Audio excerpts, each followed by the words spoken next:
Hey guys, this is Stephon McMillan. And Justin, Mariah Carey, and Janet Jackson are coming back this month. Watson. And you're listening to episode 4 of Exposure, a half-hour sit-down with some of online's newest and exciting content creators. And tonight we have a wonderful guest. His name is ComConnoclast, and his channel is ComConnoclast. We'll chat with him later on tonight. And let's start the show.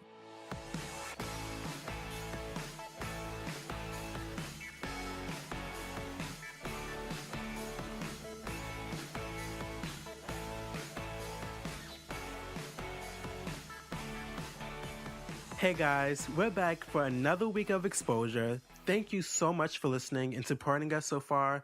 We really appreciate it. And tonight, we have a great show for you guys and a great guest. ComconoClast will be talking with us in just a little while. Also, we'll talk about our new obsessions, we'll drop some philosophy, and we'll talk about the origins of the Truth Serum. And here we are with another segment of breaking news with my horrible newscaster voice. We start off talking about YouTube updating their terms of service. Now, as you know, as a content creator, we put ads on our videos to make money. Yes. Now, what a lot of people don't know is YouTube takes 45% of that money. Now they are officially saying this. They've never officially said it before, but now they're putting it in black and white in the terms of service. And people are saying this has to do with them rolling out the new paid subscription service for YouTube. Now, if you don't remember from last week when we talked about this, this means you can pay YouTube a fee and get no ads on the entire site. Now, if you do remember last week, we also talked about how are they gonna split that money with everyone. Well, apparently they figured it out. It will be based on the number of subscribers and your watch time. Now, a lot of people don't know what watch time is. Watch time is a complicated variable. It has two parts to it. Okay? First part is exactly what it sounds like, the amount of time someone spends watching your video. The second part is how long someone stays on the site after watching your video. And I think that's also why they have this new auto play feature, which is annoying. But that's it really for breaking news. And now switching from YouTube corporate to the YouTube community. Here's Philosophical Corner.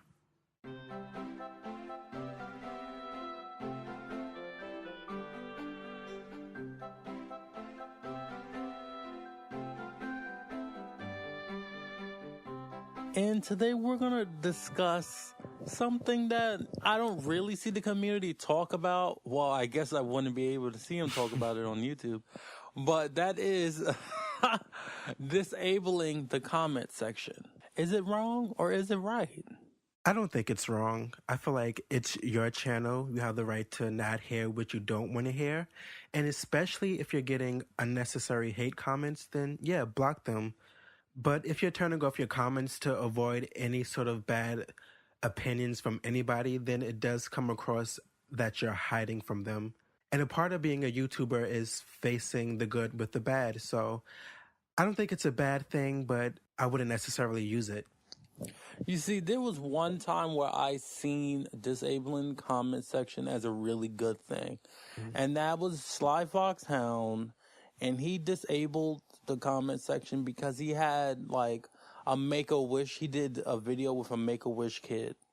And I guess that made sense because obviously that kid's going to go watch it and they don't need to see the comments on that. Right. But there was a time where he disabled the comments on his videos like indefinitely. And it was just like, come on. And then it was like, oh, go to Tumblr. No. We're lazy. We don't want to go to different websites.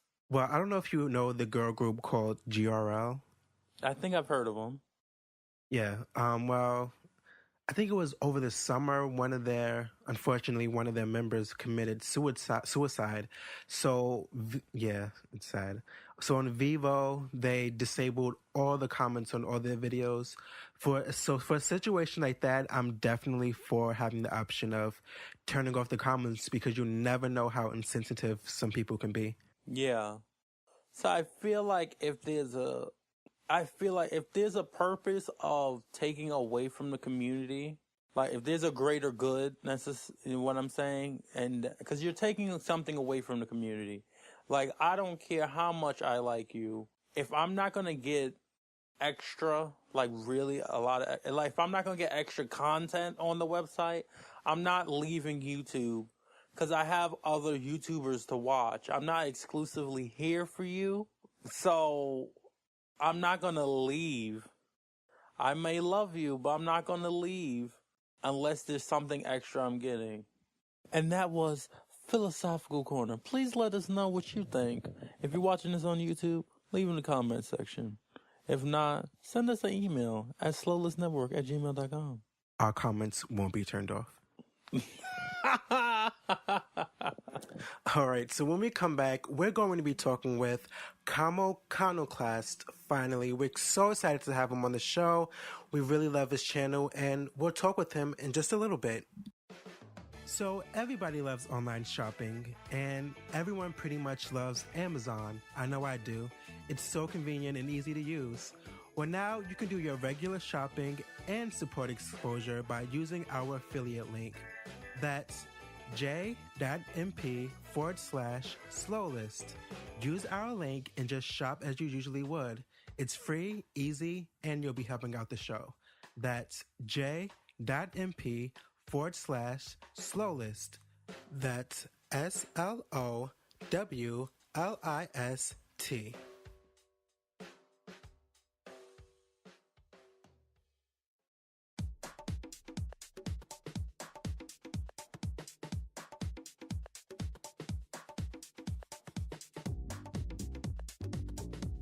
And we're back with our guest, who we're so excited was able to chat with us today, ComconoClast. Thanks for coming.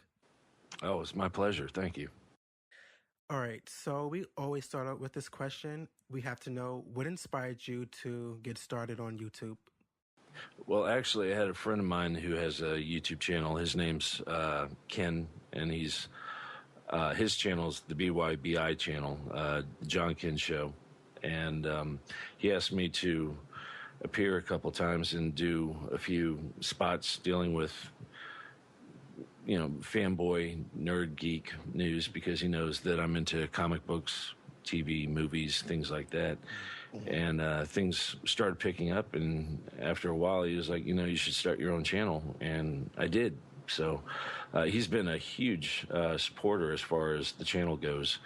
And both he and John help me out regularly as far as, ideas and things like that. So where did you come up with that channel name, Comcono Cave? Ken actually came up with the name, the ComConnoclast. It was something that he originated. When I changed my setup and I put a lot of my old toys and collectibles behind me, it was kind of an inside joke, and I called it the Comcono Cave after, the Bat Cave or, what have you. And that just kind of stuck. So I decided to name the channel the Comcono Cave, but I kept the name the ComConnoclast. So is it like based around like Comic-Cons and stuff like that? Well, yeah, actually, I just went to the Indianapolis Comic-Con. It was their second one. Last year was they're obviously the first. It was very weak. I don't think they realized how many people were going to show up. This year, it was about 4 times the size, and they had about 10 times the people. It was actually amazing. They had some really impressive celebrities show up as well. Carrie Fisher, Jason Momoa. I want to say Jenna from Doctor Who. I can't think of her last name right now. She plays his companion. She was there as well. My sister, as a matter of fact, she reached out to me earlier this year and said that she got tickets for her and myself to go to San Diego. So I'm actually going to be going out there and doing some filming for the show for the San Diego Comic-Con. First time I've ever been there. Pretty excited about that. Well, with the rise of YouTube and I'm guessing like other online platforms like Netflix and Hulu Plus, do you think TV will be obsolete soon? Well, I think the only way that it would be obsolete, and even if what I'm going to suggest, I don't think it will be obsolete. People are still going to be going to television. Well, for no other reason that it still has free airwaves. I mean, if you have an antenna, you can still watch, the major networks. But I have a feeling that it's going to be going to a la carte, and if that's the case, we're going to be seeing a lot of networks that are around now go out of business just because they won't be able to support themselves. But I think at the same time, people, as far as us viewers, we're going to be able to get more of what we want. If we only buy what we want to watch, that's going to force channels and companies to give us more of what we want. So I think a la carte is going to be the way to go. And we're kind of seeing that right now with the different pay streaming. We've got Hulu Plus, we've got Amazon, we got Google, we got Netflix. HBO, I think, is launching one as well. So I think it's already working towards that direction. And do you have, when with your YouTube channel, do you have any like inspirations that you look up to? I don't know about inspiration. I guess I can say that I draw inspiration from everybody that I subscribe to. Everybody has a little bit of they have a bit different, style or taste or technique to what they do. I don't want to say that I, take or steal anything like that from anybody, but, sometimes just the way somebody gives a response to something or says something, it just kind of resonates. And I'm like, oh, I like how they did that. Maybe I can incorporate that style into, something that I say or do. I have a whole bunch of different channels that I follow. Different one of the types of channels that I like to watch are book reviews. I enjoy reading, and it's actually a great way to find out about new novels and things like that. I don't have that many good bookstores around here that I can go and say just browse and find something that I enjoy. In fact, my sister, she sent me a novel just this past January that I hadn't heard of. It was called Ready Player One, and it was fantastic. And much to my dismay, I didn't know it had been out for about 4 or 5 years. I think it was released in 2011. In fact, next year they're going to be releasing a movie based on this book, and it's going to be directed by Steven Spielberg. Absolutely fantastic. And it actually dealt with a lot of things that I grew up with. Being in my mid-40s, I grew up in the 80s, dealt with a lot of video games, played Dungeons and Dragons, different television shows, things like that. All of them were incorporated into this book, and it absolutely was fantastic. Definitely resonated with me, and enjoyed it tremendously. I think I read the book in about a day and a half. I've been recommending it to everybody that I know that I grew up with. And so for a YouTuber that hasn't uploaded a video yet, do you have any like advice for them? Don't be afraid. I think that's the biggest thing when it comes to a new YouTuber. They don't want to put themselves out there. It's not because they're afraid of what they're uploading, but what sort of response they might get. Mm-hmm. So I say, don't worry about the response. If this is something that you want to do it. Don't worry. There are going to be haters no matter what you do, whether it's something that you say in a crowd, say on the telephone, write down on a blog or whatever. If it's something that you want to do it, and don't worry about the response. I mean, no matter what you do, you're going to get positive response, and you are going to get some negative response. But, take the negative response and, turn it into a positive. Maybe you can learn from what sort of, negativity they're giving towards you. Take it with a grain of salt, but don't let it get you down. Just if it's something you want to do, do it. And with the Batman versus Superman thing, a lot of people were like thrown off a little bit because I guess we thought, oh, there's gonna be, I guess, 2 Superman, 2 Batman, then Justice League, and then people were like, oh no, that's not what they're doing. So, what do you think this movie is going to be? I think it's going to be a tribute to Miller's The Dark Knight. I think that it's definitely going to be an older Bruce Wayne. From what I understand, Lex Luthor is going to be playing a large force in this movie. Somehow, and now there's been a lot of rumors about this movie, and if you don't mind, I'll give you a couple of things that I've heard. Doesn't necessarily mean that they're going to be taking place. Apparently, Lex Luthor is able to get the body of Zod from the Man of Steel. He runs a lot of tests on him to try to find a weakness for Superman. Somehow he develops Doomsday, which we know was the creature that destroyed or killed Superman in the comic books. A completely different origin, by the way, if that's the way they're going. Somehow he's able to get Superman to attack Batman, and that's where the whole title of the movie comes from. But at the end of the day, Superman and Batman end up being friends. I'm actually more excited about the Suicide Squad movie, which is going to be released after the Batman Superman movie. It just sounds a little bit more interesting. Something that DC is taking a chance on doing is focusing on the villains and making them the center focal point of the movie. Marvel hasn't done anything like that yet. I think this was a ballsy move, and I think it was a great strategy on DC's part. So, you mentioned like you read a lot, and you mentioned writing, and one of my aspirations is to be a TV producer / writer. So, what do you look for, or what do you think a good written story needs, or what does it look like? What it needs is a strong lead. And when I say strong, I don't mean physical. You need somebody that is interesting. Somebody that, I mean, they can be damaged.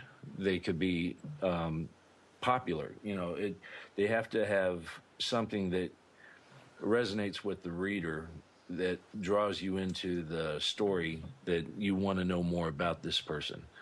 One of my favorite writers, or authors, I should say, was Vince Flynn. I was lucky enough to meet him on a number of occasions, even have quite a few books autographed from him. He was fantastic. He had a guy, oh goodness, it's been a while, rap, I can't remember what his name is now. Anyway, he was kind of like Tom Clancy's Jack Ryan. Just very strong, thrown into a situation where he's not ready for, but he tries to make the most of it. I mean, something like that, I think, is important. A hero is not somebody that does it because they're expected to. A hero does it because they have to, whether they want to or not. And it's kind of like built into them. Yeah, exactly. And I think that's what makes the character. I mean, in fact, if they're flawed and don't want to do it, but end up doing it anyways, I think that makes it even more exciting, because a lot of people can relate to that more than they can just somebody, jumping in front of a bullet, just jump in front of a bullet, It definitely starts with a strong main character. Well, it seems like a lot of YouTubers are trying to write books. It seems like Shane Dawson, Joey Gusafa. Would you ever write a book, or would you use a ghostwriter to write it for you? And I guess what would it be about? Well, one of the reasons why I started writing a blog was just to freshen up on my writing skills, because what I do professionally doesn't require much writing whatsoever. So the blog actually is a way for me to brush up on my skills. I had taken some college courses after high school and focused primarily on English, not necessarily words and structure, but short stories and things like that. And it's something that I still enjoy. So the blog is a way for me to be able to keep up with, just staying fresh and comfortable with writing. The problem I've had is the older I get, the less creativity I have. I don't know if, life just kind of wears you down and you don't come up with quite as many new ideas. But every once in a while, something will pop in my head and I'm like, well, you know what, that would make a good story. It's just a matter of finding where to go with it. You can have a good idea, but if you don't have a start, middle, or an end, it's just an idea. So no, it's something I wouldn't mind pursuing. It's just finding the right inspiration, I guess. Well, thank you so much. I do have another question, but it doesn't have to be in the show. I just want to hear your opinion. So I just wanted to know why, there have been so many great TV shows, but they don't end well. Do you have an opinion on why the shows just can't end? Well, I think the reason why they can't end them well is because they go into the television show planning for a 7 or 8 season run, but they're looking for the longevity, but they don't have an ending. And I'll tell you what, some of the shows that do have endings that have been planned are horrible. Look at Lost. I mean, that was not only Lost, but to get away from the genre, How I Met Your Mother. I thought it was a funny half-hour, sitcom, and they said that they had the ending planned before they ever got through the first season. And after watching the final episode where the mom died, I was like, really? Oh my God, how sick are you?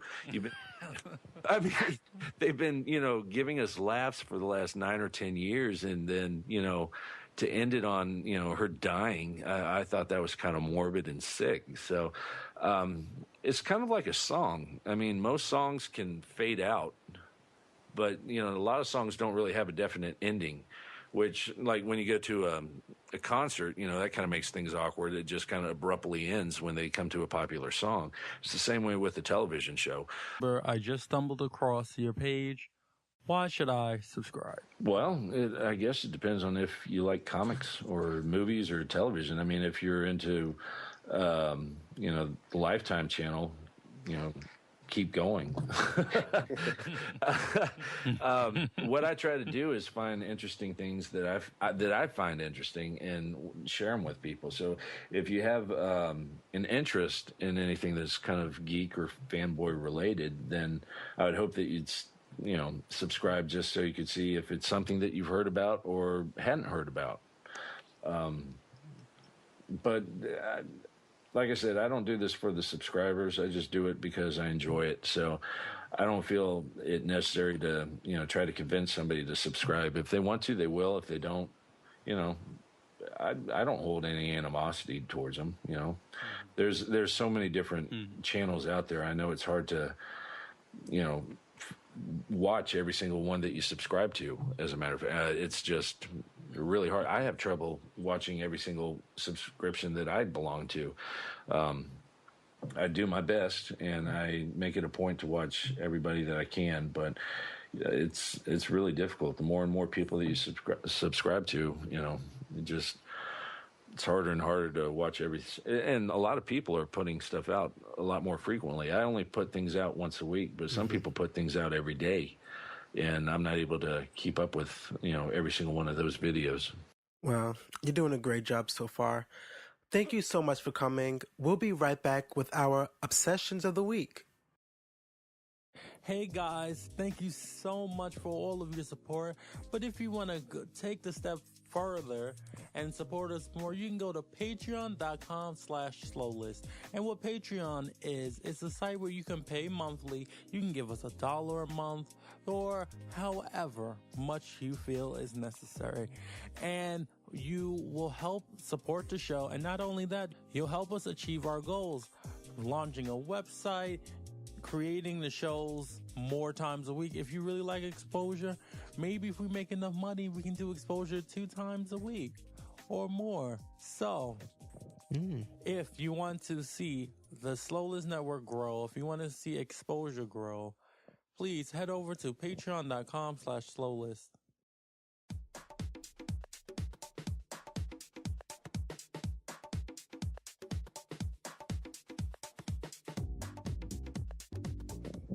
And we have a new segment for you guys called Obsession of the Week. Now, we know some other, YouTubers, podcasters have done this, but we're going to do it too. And we like Beyonce. We're inspired. So I'll start off. My obsession of the week is this performance by Whitney Houston of a song called This Day. I do like the one she performed on stage, but the rehearsal is so amazing, and I just can't stop listening to it. The song is, it's a famous gospel song, but it's kind of an obscure song for Whitney Houston because, I never heard it until just recently, and you just got to listen to it. Her voice is on A+, all right? A+. And that's my obsession. My obsession of the week is Amanda Steinberg. You may know her as Rue from the first Hunger Games movie. Well, she decided it was time to set the record straight about what cultural appropriation really means. Cultural appropriation is the adoption of elements of one culture by members of a different cultural group. So, basically, Iggy Azalea. Well, she did a project for her history class, and on the subject, and I just love that such a young girl, she's only 16, is so knowledgeable on a topic that people twice her age know nothing about. So, congratulations, Amanda.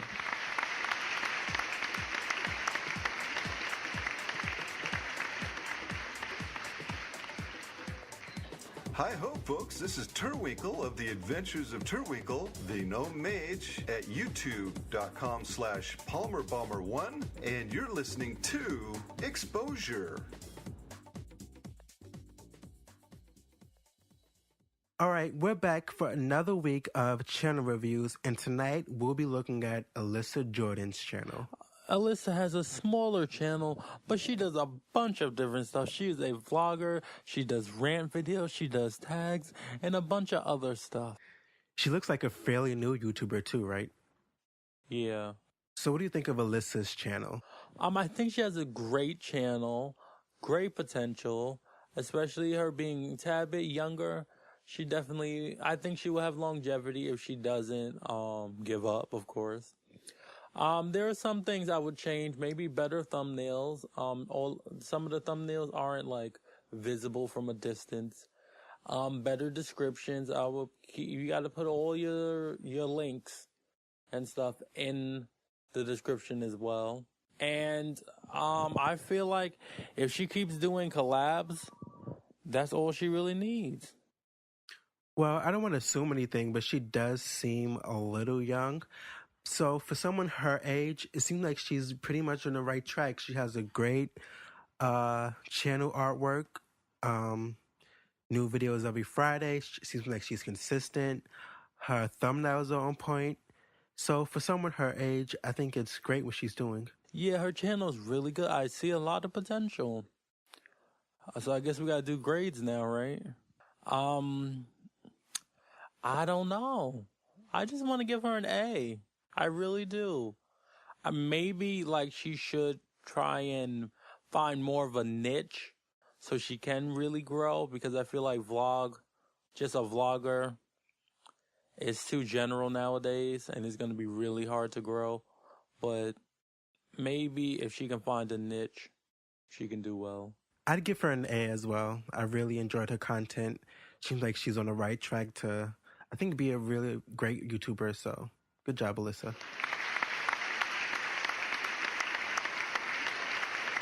Well, guys, thank you again for joining us for another episode of Exposure.